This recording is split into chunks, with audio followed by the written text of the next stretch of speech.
নমস্কার বন্ধুরা, update and upskill Bangla চ্যানেলে স্বাগত। রাজ্য সরকার বাংলার বাড়ি প্রকল্পের নাম পরিবর্তন করে রেখেছে পশ্চিমবঙ্গ আবাস প্রকল্প। এই প্রকল্পে তোমরা অলরেডি প্রথম কিস্তির টাকা পেয়ে গেছো, কিন্তু বিভিন্ন কারণবশত দ্বিতীয় কিস্তির টাকার জন্য কাজ থমকে ছিল। তো সরকার পরিবর্তন হওয়ার পর এই কাজ দ্রুত সম্পন্ন করে গত 6ই আগস্ট বৃহস্পতিবার থেকেই পশ্চিমবঙ্গ আবাস প্রকল্পে টাকা দেওয়া শুরু করলো রাজ্য সরকার। প্রশাসনিক সূত্রে জানানো হয়েছে এই প্রকল্পের আওতায় থাকা যোগ্য উপভোক্তাদের ব্যাংক অ্যাকাউন্টে সরাসরি টাকা পাঠানো হবে। প্রায় 10,20,000-এরও বেশি উপভোক্তাদের জন্য দ্বিতীয় কিস্তির সহায়তা বাবদ 6,000 কোটি টাকারও বেশি তহবিল বরাদ্দ করা হয়েছে। সেই সঙ্গে একটি খারাপ খবর হলো 12,000-এরও বেশি উপভোক্তার নাম তালিকা থেকে বাদ দেওয়া হয়েছে। তো এবার তোমার অ্যাকাউন্টে আদৌ কি টাকা ঢুকবে, স্ট্যাটাস কি করে চেক করবে, টাকা না ঢুকলে কি করবে, সব তথ্য জানাবো আজকের এই ভিডিওর মাধ্যমে। ভিডিওটি প্রত্যেকের জন্য খুবই ইনফরমেটিভ হতে চলেছে।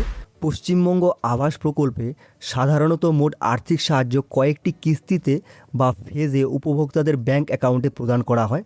প্রথম কিস্তি বাড়ির ভিত্তি তৈরির কাজ সূচনা করার জন্য প্রথম দফায় 40,000 টাকা উপভোক্তাকে দেওয়া হয়।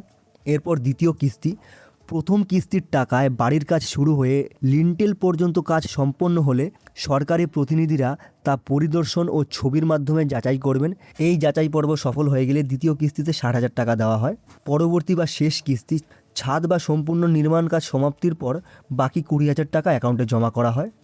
গত বৃহস্পতিবার মুখ্যমন্ত্রী জানান প্রায় 10,20,379 জন উপভোক্তার জন্য প্রায় 6,122 কোটি 27 লক্ষ টাকা বরাদ্দ করা হয়েছে। এই অর্থ সরাসরি ডিবিটির মাধ্যমে যোগ্য উপভোক্তাদের ব্যাংক অ্যাকাউন্টে পাঠানো হবে। বোঝা গেল? এখানে কিন্তু সরাসরি তোমাদের ডিবিটির মাধ্যমে টাকাটা দেওয়া হচ্ছে। এরপর দেখো 12,000-এর বেশি উপভোক্তার নাম বাদ। সরকারি সূত্রে জানা গিয়েছে বিভিন্ন কারণে প্রায় 12,000-এর বেশি উপভোক্তার নাম বাদ দেওয়া হয়েছে এই প্রকল্প থেকে। এর জন্য বিভিন্ন কারণ রয়েছে। কী কী কারণ রয়েছে একটু দেখে নাও। আবেদনের সময় জমা দেওয়া তথ্যের সঙ্গে তোমার বর্তমান তথ্য যদি না মেলে তবে সেটাকে তথ্যের অসঙ্গতি বলে ধরে নেওয়া হবে। সেই ক্ষেত্রে তো কিন্তু তোমার নাম বাদ হতে পারে। প্রথম কিস্তির টাকা পেয়েও যারা নির্দিষ্ট সময়সীমার মধ্যে বাড়ির কাজ লিন্টেল পর্যন্ত সম্পন্ন করতে পারেনি তাদেরও কিন্তু এখান থেকে নাম বাদ দেওয়া হতে পারে। তৃতীয় হচ্ছে ব্যাংক অ্যাকাউন্টের সঙ্গে তোমার যদি আধার লিঙ্ক করা না থাকে বা যদি তুমি ভুল অ্যাকাউন্ট নাম্বার প্রদান করো, সেই ক্ষেত্রেও কিন্তু তোমার এখানে নাম বাদ পড়ার সম্ভাবনা রয়েছে। ওকে, এরপর দেখো তোমার অ্যাকাউন্টে টাকা আসবে তো। যদি টাকা না আসে স্ট্যাটাস কী করে চেক করবে? তুমি যদি পশ্চিমবঙ্গ আবাস বা বাংলার বাড়ি প্রকল্পে আবেদন করে থাকো এবং তোমার দ্বিতীয় বা পরবর্তী কিস্তির টাকা কবে ঢুকবে সেটা নিয়ে জানতে চাও, তবে তোমাকে কী কী করতে হবে একটু দেখে নাও। তোমার এলাকার পঞ্চায়েত অফিস বা বিডিও অফিসে গিয়ে সেখানে যেসব দায়িত্বপ্রাপ্ত আধিকারিক রয়েছে তাদের সঙ্গে যোগাযোগ করতে পারো। এছাড়া সেখানে উপভোক্তাদের জন্য একটি আপডেট তালিকা টানানো থাকে, সেটা একটু তোমরা চেক করে দেখতে পারো।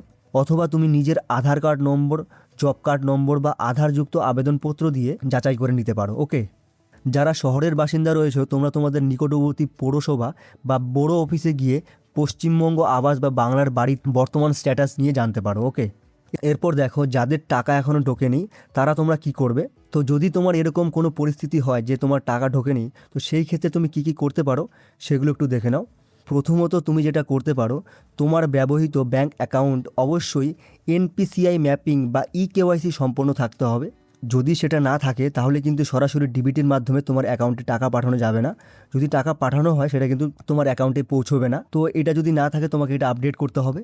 দ্বিতীয়ত তোমার বাড়ির কাজ কতটা কমপ্লিট হয়েছে তা নিয়ে তোমার স্থানীয় পঞ্চায়েত বা স্থানীয় যেসব পরিদর্শকরা রয়েছে, অর্থাৎ স্থানীয় যেসব কর্মচারী রয়েছে যারা এসব কাজ করেন, তাদেরকে তুমি জানাতে পারো। যদি তোমার কাজ ঠিক হয়ে থাকে তাহলে তারা এসে ছবি তুলে তোমার স্ট্যাটাস নতুন করে আপডেট করে দেবে।